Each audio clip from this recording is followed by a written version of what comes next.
Monsieur Hazem, bonsoir, merci d'être avec nous sur RT en français. Alors tout d'abord, un mot sur ce bilan des hostilités, plus de 500 morts, une première depuis la chute de Bachar al-Assad au mois de décembre dernier. Écoutez, d'abord, je suis absolument désolé d'entendre sur votre chaîne, qui est une chaîne sérieuse, qui soutient les peuples, parce que nous sommes le mouvement pour la souveraineté des peuples. Donc on est très heureux avec votre chaîne qui répète les informations erronées des chaînes américaines ou des chaînes saoudiennes ou des chaînes ennemies en tout cas, ennemies de sud de la Syrie. Parce que la bataille qui se déroule à Souaïda, dans ma région, dans ma propre région, que je connais comme ma poche, c'est depuis le début, depuis le 8 décembre 2024 jusqu'à aujourd'hui, c'est entre l'armée, les terroristes de Joulani et le peuple druze.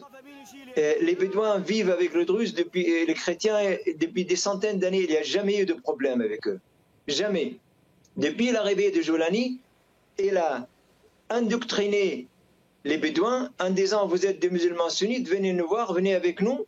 Il leur a donné de l'argent, il leur a donné des armes, il a remblé leur tête avec la haine parce que depuis le début, depuis qu'il était en Irak, il a voulu créer l'empire des Omeyyades de la frontière de Chine en passant par les républiques de la Fédération de Russie, de Daghestan, de Tchétchène, jusqu'à l'arrivée en Iran et l'Irak et la Syrie. Donc c'est un malade mental qui rêve de refaire l'empire des Omeyyades, mais pas avec l'esprit ouvert comme ça a été à l'époque des Omeyyades.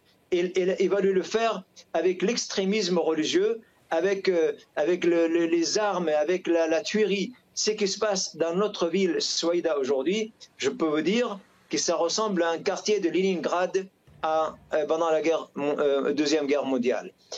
Ce matin, je vous donne la dernière nouvelle, la dernière information, et croyez-moi, je ne fais pas ça pour faire une propagande.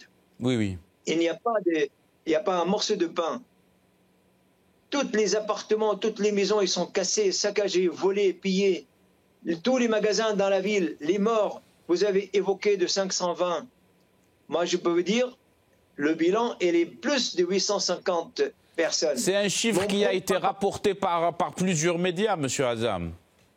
Eh bien, vous savez, le média, le temps qui font le tour des quartiers, le temps qu'ils font le tour du quartier dans une région qui fait 100 km de long et 70 km de large, rien que cet après-midi, au moment où vous m'avez contacté pour cette émission, les gens de mon village, ils sont retournés dans leur village parce que Joulani a dit, ça y est, il n'y a plus d'hostilité.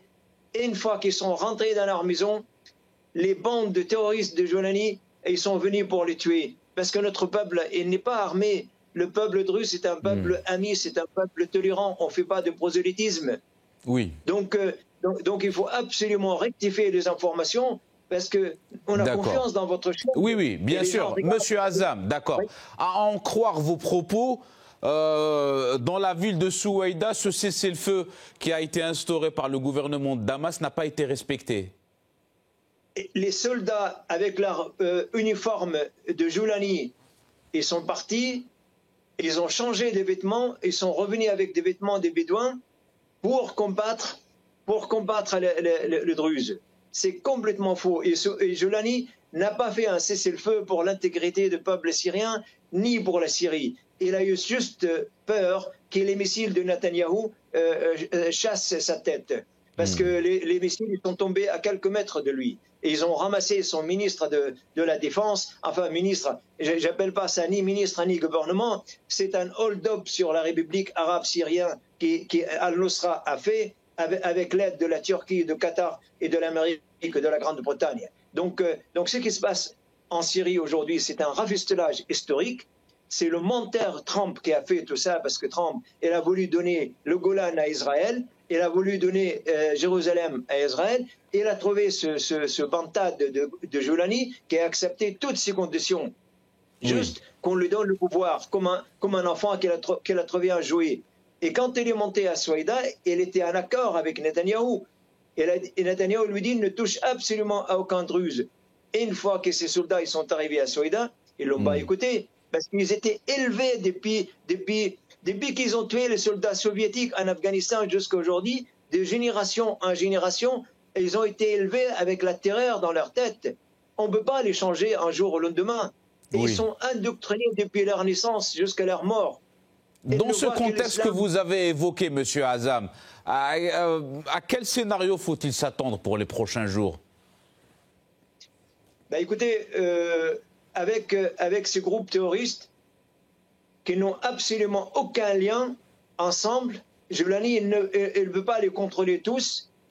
Ça dépend qui est contrôlé par la Turquie, qui est contrôlé par les Américains, qui est contrôlé par la Grande-Bretagne, par le Qatar. Ça dépend de leurs intérêts.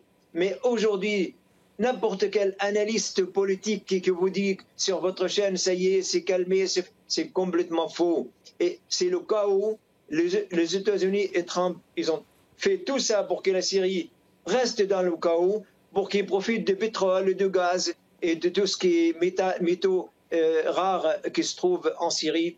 Et pour surtout, comme je le dis toujours à travers votre chaîne, pour qu'ils puissent aller tuer les gens de Hezbollah et tuer l'Irak et l'Iran et passer à la Russie et en Chine. Moi, je ne pleurerai jamais ça, monsieur. L'analyse politique, c'est pas un hobby pour moi. C'est une véritable étude qui commençait dans les années 78 jusqu'à aujourd'hui. Et c'est qu'ils ont fait depuis toujours.